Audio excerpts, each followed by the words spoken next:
ঈদের দ্বিতীয় দিন মঙ্গলবার রাজধানীর অন্যতম বিনোদন কেন্দ্র মিরপুরের চিড়িয়াখানায় লাখো মানুষের উপচে পড়া ভিড়।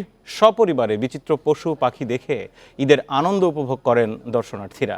চিড়িয়াখানা কর্তৃপক্ষ বলছে এবছরও কাঙ্ক্ষিত দর্শনার্থীর ভিড় রয়েছে। রাজধানীর বিনোদন কেন্দ্রগুলোর মধ্যে অন্যতম মিরপুরের জাতীয় চিড়িয়াখানা। নগরবাসী পরিবার ও শিশুদের নিয়ে বিনোদনের অন্যতম স্থান এটি। সন্ধ্যা ৬টা পর্যন্ত চিড়িয়াখানা খোলা রয়েছে, তবে সকালে ৯টায় চিড়িয়াখানা খোলার অনেক আগে থেকেই ভিড় জমে দর্শনার্থীর। এখন জন্ম সনদ দিয়ে খোলো বিকাশ স্টুডেন্ট অ্যাকাউন্ট। নিজের বিকাশ নিজে কর।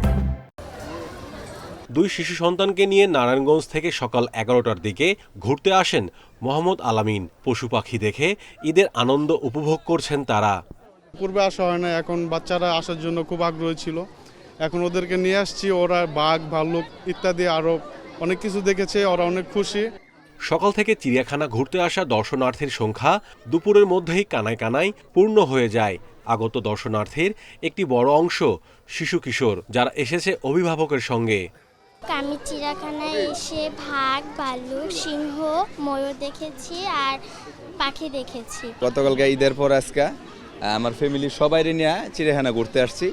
তো আমার বাচ্চারা ফার্স্ট টাইম নিয়ে আসলাম আমাকে এই জায়গায়। নাতি খুব খুশি, এই বাঘ হরিণ দেখে এগুলা খুব আনন্দ। বই পুস্তকে দেখে বা চিড়িয়াখানা, কিন্তু বাস্তব দেখে নাই, তাই বাচ্চা কাচ্চা নিয়ে আসছি আর কি। চিড়িয়াখানা কর্তৃপক্ষ জানিয়েছে প্রচণ্ড গরমে প্রাণীদের সুস্থ রাখতে টিকা দেয়া সহ বিভিন্ন উদ্যোগ নেওয়া হয়েছে। দর্শনার্থীদের ভোগান্তি এড়াতে খোলা হয়েছে বাড়তি টিকিট কাউন্টার। ঈদের মৌসুমে এখানে দর্শনার্থীর সংখ্যা অনেক গুণ বৃদ্ধি পায়। এই বছরও তার ব্যতিক্রম নয়। আমরা এবছর আশা করছি দর্শনার্থীর সংখ্যা আজকের দিনে 1 লাখ ছাড়িয়ে যাবে। চিড়িয়াখানায় রয়েছে বিভিন্ন দেশ বিদেশের 137 প্রজাতির 3400 পশু পাখি। Mahmudul Hasan, independent news, Dhaka.